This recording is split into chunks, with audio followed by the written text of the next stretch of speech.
À medida que você cresce no escalão da vida, a coisa mais importante para você é saber se comunicar bem. O melhor médico da sua cidade não é o que sabe mais medicina, é o que se relaciona melhor com os pacientes. O melhor advogado, mais famoso da sua cidade, não é aquele que conhece mais leis, é aquele que se relaciona melhor com os clientes, com os jurados, com os juízes. À medida que você aprende a se comunicar melhor, o seu valor no mercado aumenta. Mas não é só isso, não. Você também tem que aprender a comunicar com você mesmo. Porque você há de convir que você começou a assistir aí e tem uma conversa aí dentro da sua cabeça. Você está perguntando que conversa? Essa que está perguntando que conversa. À medida que eu vou falando aqui, você vai criando um diálogo interno. E esse diálogo interno lhe acompanha o tempo todo. Eu pergunto para você, você tem um amigo ou um crítico que você carrega dentro da cabeça? Porque tem gente que tem um crítico, ele está sempre criticando ele mesmo. E agora, se você tiver uma voz amiga que vai te estimulando, faz toda a diferença. E isso não é nada mais, nada menos do que a chamada comunicação intrapessoal. É de você para com você. Isso interfere, inclusive, na sua saúde. E tem a chamada comunicação interpessoal, que é de você para com os outros. Então, à medida que nós estudamos isso, nós vamos melhorar tanto a comunicação intrapessoal quanto a interpessoal. E com isso, o seu valor no mercado vai aumentar. Existe hoje uma disciplina nas faculdades de medicina, infelizmente não chegou ao Brasil, que se chama psico-neuro-endócrino-imunologia. Então, tudo está ligado. O meu psiquismo vai interferir no meu sistema imunológico. E o meu psiquismo é comandado pelo meu pensamento. E o meu pensamento é nada mais, nada menos, é um fenômeno eletroquímico, mas nada mais, nada menos o modo como eu converso comigo mesmo. Qual é o meu self-talk? Como que eu cuido de mim? Se eu pudesse aumentar essa voz que tem na minha cabeça, eu estaria elogiando a mim mesmo, eu estaria criticando a mim mesmo. Qual a relação que você tem com essa voz? E isso, às vezes, a pessoa está notando pela primeira vez.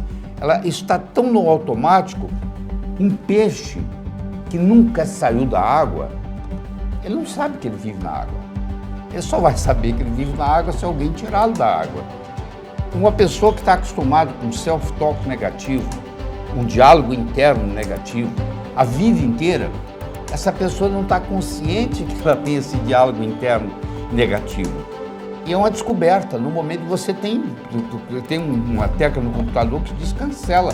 Na hora que vem um diálogo interno negativo, você cancela e substitui aquilo por um positivo. Quando eu escrevi o meu livro Sucesso Não Ocorre Por Acaso, que hoje está traduzido para 9 idiomas, presente em mais de 40 países, eu estudei profundamente sucesso como uma ciência. Do mesmo modo que você aprende física, que você aprende química, que você aprende biologia, você pode aprender a ser bem-sucedido na vida.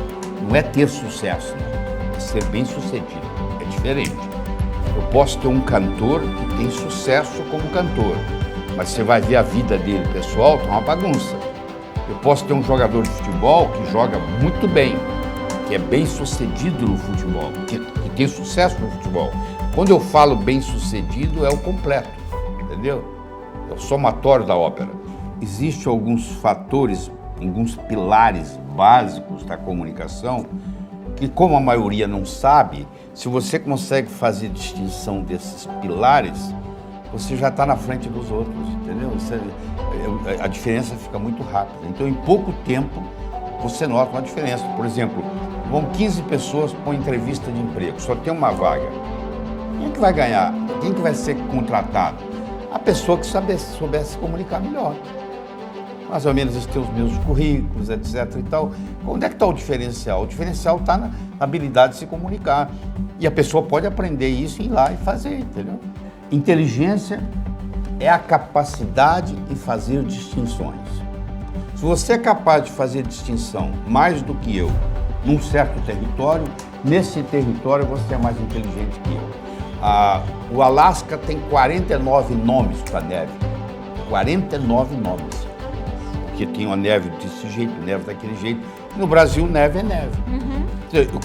Se eu vivo no Brasil, eu não preciso me preocupar com os 49 tipos de neve. Mas se eu vivo no Alasca e quero sobreviver, eu vou ter que pegar essa distinção. Eu vou ser mais inteligente no que diz respeito.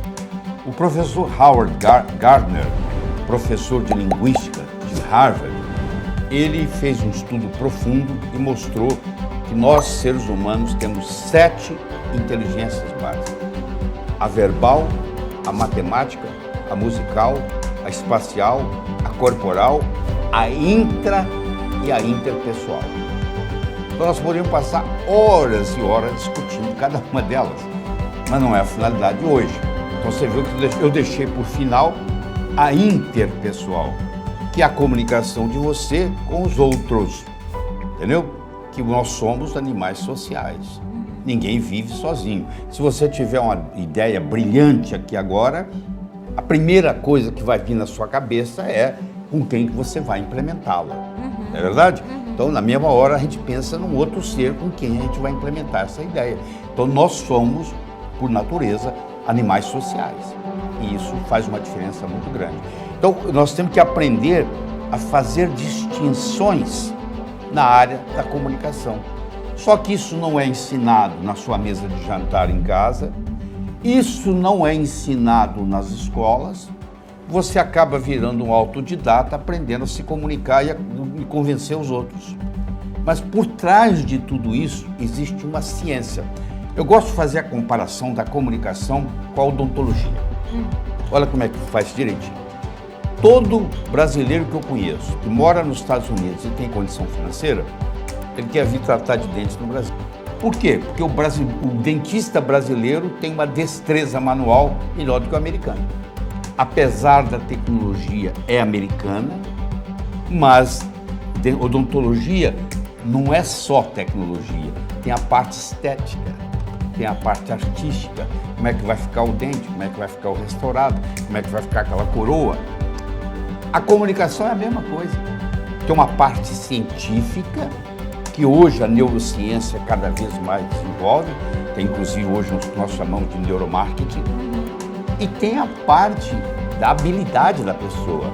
A pessoa nasce com aquela habilidade sem nunca ter estudado e domina o público. A boa notícia que eu tenho para você é que ninguém vai num berçário e diz assim, aquele ali vai ser bom comunicador, aquele não vai, aquele vai. A comunicação é uma coisa que você desenvolve com o passar da vida. Agora, se você nunca se interessou por isso, você vai estagnar. E hoje é um dia de despertar. Você vai começar a escutar isso aqui, daqui um pouquinho eu vou começar a te dar orientação de livros que você vai poder procurar e de repente você vai explorar uma nova área.